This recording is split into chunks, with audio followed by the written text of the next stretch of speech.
साधीवर आम्ही ठीक आहे धावपळ दादा यायच्या आधी तयार आम्हाला टेन्शन सतीश राजवाडे हे तेव्हा आमच्या मालिकेचे दिग्दर्शक होते. प्रत्येक जी शाखा आहे प्रत्येक शाखेतला माणूस मोठा होऊ शकतो. हे असंख्य लोकांनी सिद्ध करून शाहरुख खानचा मेकअप मधला वेगळं बिझनेस क्लास विमानाचं तिकीट काढून तिकडे बोलवलं. नमस्कार, मी तुमची पत्रकार श्वेता चिकणे तुमचं हार्दिक स्वागत करते टेलीचक्कर रिजनल मध्ये. आज आपल्या बरोबर गप्पांसाठी बसले आहेत शरद सर आणि सीमा मॅम. नवीन मालिका घेऊन येत आहेत बाई तुझा आशीर्वाद. तर सगळ्यात आधी तर टायटल मध्ये पावलं दिसत आहेत आम्हाला, ती पावलं नक्की कोणाची आहेत? जी बाई त्या घरामध्ये आशीर्वाद घेऊन गेले तिची पावलं आहेत. खूपच छान वाटतंय टायटल, आणि टायटल बरोबरच आम्ही प्रोमो बघितला. प्रोमो पण खूप सुंदर आहे. खूप स्टोरी, अशी स्टोरी खूप वेळानंतर आली आहे. तुमच्या काय भावना आहेत? खूप छान वाटतंय की आपण एक नवीन कलाकृती लोकांसमोर आणतोय. ते लोकांनी छान स्वीकारावे आणि अतिशय यश मिळावं. हो मॅम, तुमच्या काय भावना आहेत? छान वाटतंय पुन्हा एकदा साथ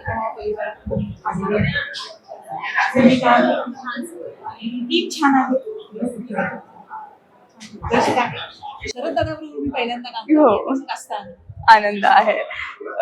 अजून काय एक्सपिरियन्स तुम्ही केला सरांकडून? काय एक्सपिरियन्स घेतलात आणि कसं त्याला तुम्ही हे करणारे, प्रोत्साहन देणारे पुढे? आणि 7-8 दिवस झाले असतील आम्हाला. पण पहिल्या दिवशी जेव्हा आम्ही भेटलो आणि ओळखत होतो पहिल्यांदा काम तेव्हा दादाकडनं ज्या टिप्स मिळाल्या होत्या असं आपण सीन करूया ते लक्षात ठेवायचा प्रयत्न चालू आहे. मजा येते सीन करताना, कारण तो 2 मिनिटात रेडी होतो. आम्ही एका साधीवर आम्ही ठीक आहे धावपळ दादा यायच्या आधी तयार आम्हाला टेन्शन दादा यायच्या आधी तयार व्हायचंय. तो आला की तो ट्रेन चेंज करून त्याची वाक्य पोहोचवते. तो वरती मेकअप रूम मध्ये सगळं वाचून येतो. तो खाली आला ना की आम्ही स्टेप घेऊन असतो रिडिंगला बसायचं म्हणून, आणि हा धडा वाक्य बोलत असतो. आम्ही थोडी तयारीच करत ते एक टेन्शन असतं. आणि चांगलं मराठी बोलण्याचं आम्हाला कळतं. बोललं कठीण असतं कामाला येतं, पण ते आहे कारण जरा भाषा बदलली मजा येते आणि शिकायला खूप मिळते. बारीक बारीक रिॲक्शन्स जे कसं बरेच वर्ष काम केल्यामुळे अनुभव आहे. आम्हाला कसं लुक सांगतो इथे हा आहे, तिथे येतोय, तिथे हे जे करावं लागेल चला रेडी रेडी करेक्ट फिरतोय ना, ते कसं जमतंय हे बघत असतं. बरोबर. सर, तुम्ही अग्निहोत्री नंतर परत स्टार बरोबर जुडताय, तो अनुभव कसा आहे आणि ते कशी फिलिंग कसं वाटतं तुम्हाला?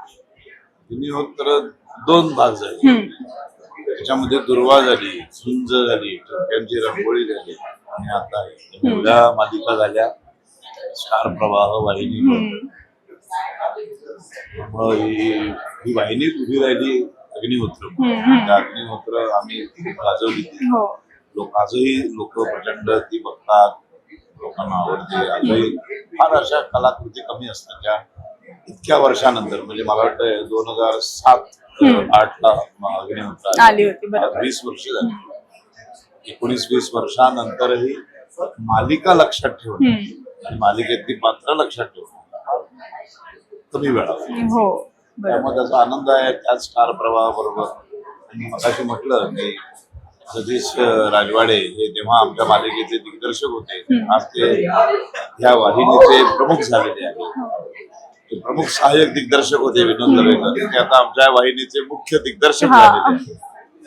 निखिल शेठ हे आमचे प्रमुख, त्याचे काय म्हणतात त्याला, निर्मिती प्रमुख होते, ते आता मुख्य निर्माता झाले आहेत.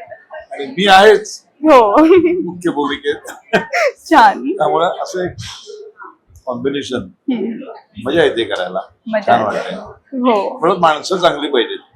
बरोबर. म्हणजे माणुसकी हरवलेली माणसं असतील तर किती पैसे मिळाले आणि किती लोकप्रियता मिळाली तरी ते नको वाटायला. मुळात ना विनोद, निखिल किंवा सतीश हे सगळी ना आधी माणसं म्हणून खूप छान आहे. त्यामुळं आपल्या काही प्रॉब्लेम्स असतील, काही समस्या असतील तर ऐकून घेतात. इथे ते कॉर्पोरेट वातावरण नाही. बरोबर. आज आता चुकलं झालं हे उद्या करूया जा म्हणा. हे पाहिजे ना, तर आजूबाजू नाही ते करावंच लागेल तुम्हाला. तशाच्या मग त्या भाषा सुरू झाली ना सेटवर पण ना मजा येत नाही, नको वाटायला लागतं. नको वाटतं. बरोबर. मग अशा लोकांसाठी एखादा दिवस 9, 9:30च्या ऐवजी 10, 10:30 पर्यंत चाललं तरी काही वाटत नाही.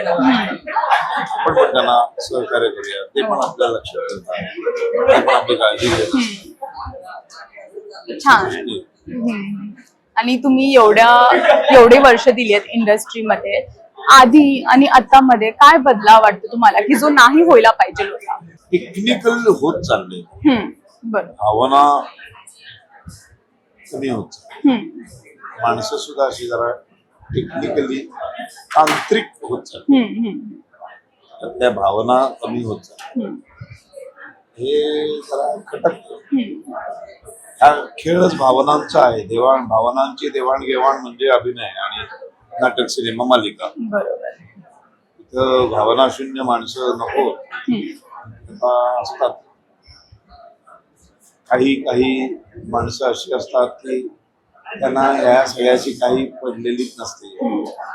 ते एखाद्या बँकेत सचिवालयात त्याच्या फायली शया करून वेगळ्या करायच्या असतात, त्याच्यात पण भावना नसतात. बरोबर. आज मला या 30 सह्या करायच्या, करत असतात. चेहरा असा केला तरी सही तशीच होती. असे इथे नको. इथे प्रत्येकाने आपल्याला काहीतरी जास्त मोठं व्हायचं. म्हणजे एक स्पॉट बॉय पण सगळ्यांना हवा असा एक चांगला स्पॉट बॉय होऊ शकतो. एक मेकअप मन पण एक फार मोठा जागतिक दर्जाचा रंगभूषाकार होऊ शकतो. वेशभूषा म्हणजे काय यायला आम्हाला काय व्हॅल्यू असं नसतं. प्रत्येक जी शाखा आहे प्रत्येक शाखेतला माणूस मोठा होऊ शकतो. हे असंख्य लोकांनी सिद्ध करून म्हणजे पंढरीनाथ जुगर वगैरे सारखी नावं आपण घेतली तर एक रंगभूषाकार म्हणून म्हणजे खूप मोठे सुपरस्टार्स आमचा मेकअप त्यांनीच करायला पाहिजे. त्यांना बोलवलं जातं. म्हणजे मी हेराम सिनेमा केला तेव्हा शाहरुख खानचा मेकअप मनला वेगळं बिझनेस क्लास विमानाचं तिकीट काढून तिकडे बोलवलं. तेव्हा मला लक्षात आलं मेकअप आर्टिस्ट क्लासमध्ये किती व्हॅल्यू आहे. ही व्हॅल्यू तुम्ही निर्माण करायची. काम साला असा करा ना की त्या कामाला तुम्हाला पर्यायच नसला पाहिजे. हे चित्र बदलत चाललंय. आता सगळं असं टेक्निकल होत आहे आणि ती पैसे बघू काम करायचं. एवढेच मिळतात एवढंच होणार ना, एवढा पैसा तेवढंच होणार. ह्या क्षेत्रात मग तुम्ही नगरपालिकेत नोकरी करायला जा, तुम्ही आणि कुठेतरी जा. बरोबर. ते भावनांची देवाणघेवाण ते असं नाही. हा जो बदलत चाललेला आहे तांत्रिक होत चाललेला ते नको. ते नको वाटत. खटकतं कुठेतरी, कारण की आधी मनापासून करायचे, आता पैसा बघून एकमेकांचे घरगुती प्रश्न आपण एकमेकांबरोबर सामावून घेत होतो, बागून जातो, सांगायचो. आणि अजूनही मराठीमध्ये बऱ्यापैकी वातावरण आहे. मी आता हिंदीत पण काम केलं. हिंदीत तर भयंकरच व्यावसायिकपणा, म्हणजे त्याची तिकडे कोण आई मेले बाप मेलाय म्हणून तो आलाय तर त्याला आज आपण जरा त्याची मानसिकता समजून घ्यावी वगैरे असं काहीच नसेल. अजूनही मराठीत आहे पण आता मराठी घ्यायचा काय शिरकाव सुरू झाला. ते नको वाटतं. मॅम तुम्हाला काय ऍड करावं वाटतंय? सगळेच मुद्दे दादा म्हणावं एवढंच झालं. बरोबर. आणि खूप बदलाव नकोच वाटतोय जो आता आला आहे. आणि आधीचे सिनेमाजला आधीचे जे कला आहेत तिला खूप मिस केलं जातंय आजकाल. ते नको. बाय तुझा आशीर्वाद ही जे स्क्रिप्ट, ही जेव्हा स्टोरी तुमच्याकडे आली ती तुम्ही कशी कनेक्ट झालात, कशा प्रकारे कनेक्ट झाला? मला ह्यांनी फोन केला, विनोद आणि निखिल. एक मालिका आम्ही करतोय, त्याचा एका रोल साठी तुम्ही सर कराल काय काम? म्हणजे येतो, मला ऐकूया आपण. मला छान गोष्ट ऐकू. आणि ही एक गोष्ट अशी आहे ना, ही त्याचा सुरुवात आणि शेवट माहिती आहे आम्हाला. असं मालिकेत होत नाही. नाही होत. उद्याचं काय आम्हाला माहित नसतं असं नाहीये या मालिकेत. मला माहिती आहे हा इथून सुरुवातून इथे याचा शेवट होणार आहे.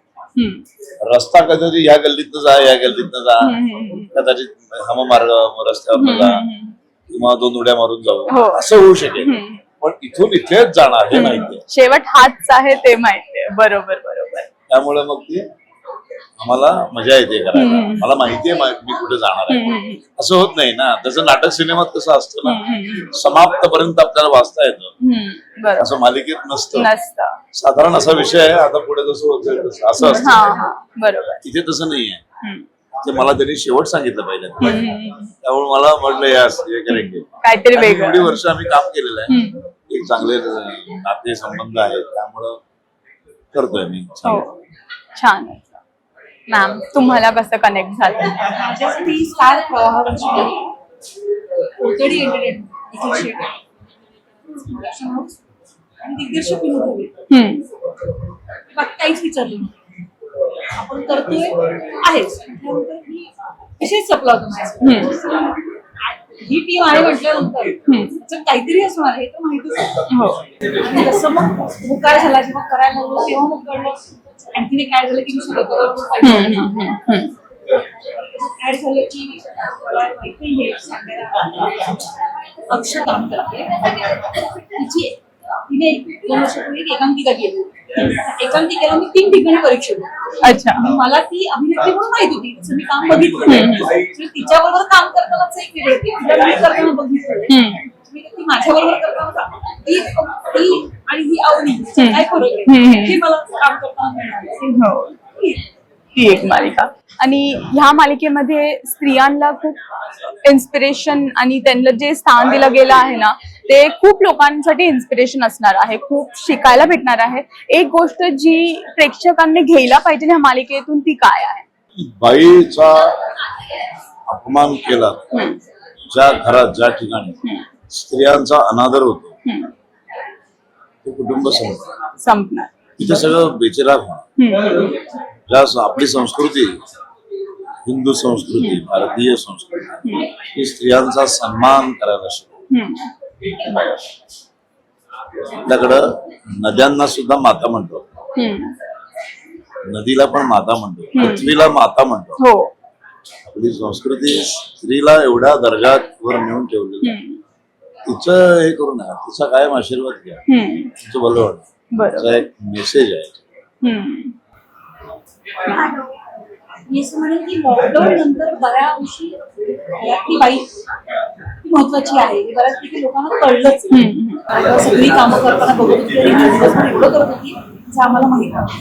कदाचित ह्याच्यामध्ये एक हे असेल की तिची पण काही स्वप्न असतील आणि ती तिला पूर्ण करता यावी यासाठी आपण मदत केली पाहिजे. तर आम्ही जेव्हा बघितलं प्रोमोचं स्टार्टिंग झालं आंब्याबरोबर त्यांना हे केलं गेलं, तर का नक्की आंब्याबरोबर? ह्याच्या एवढा मधुर रस जगात काही नाही. हे राजा आहे. हो, म्हणून आंबा नंबर 1 बाई आणि आंबा सुद्धा. एक स्त्री इतक्या एक आंबा म्हणजे आंब्याचा राजा ना, एवढ्या राजांची तुला एका स्त्री बरोबर केली आहे. वाव, तिचं किती महत्व. हा कॉन्सेप्ट पण खूप छान आहे, खूप मस्त वाटला कॉन्सेप्ट. म्हणून आणि सीझन चालू आहे. हो, सीझनचं पण झालं प्रमोशन. अक्षय तृतीयेच्या मुहूर्तावरती आंबा विक्री सुरू होते. आंबा आपण पहिल्यांदा अक्षय तृतीयेला शक्यतो आमरसपुरी आंब्याने सुरुवात आपण करतो ना. मग अक्षय तृतीयेचा मुहूर्त दादा म्हणाल कसं आंबा नंबर 1 राजा घेऊन नंबर 1 नाही चॅनल वरती आम्ही ते प्रमोशन करायचं. आंबा खूप छान, खूप छान. घरी घेऊन जा. हो चालेल. हो नक्की. आणि मालिका पण खूप छान, खूप प्रेक्षकांना आवडणार आहे, कारण की खूपच वेळानंतर अशी मालिका येते जी दोघी जनरेशन बघून म्हणजे बसून बघू शकतात आणि मेल फिमेल दोघंही बघून बसू. तर खूप छान होणार आहे. आणि तुम्हाला लास्टली फॅन्ससाठी काय मेसेज द्यायचा आहे? 27 एप्रिल पासून स्टार प्रवाह वाहिनीवर रात्री 10 वाजता बघायला विसरू नका. बाई तुझा आशीर्वाद. थँक्यू.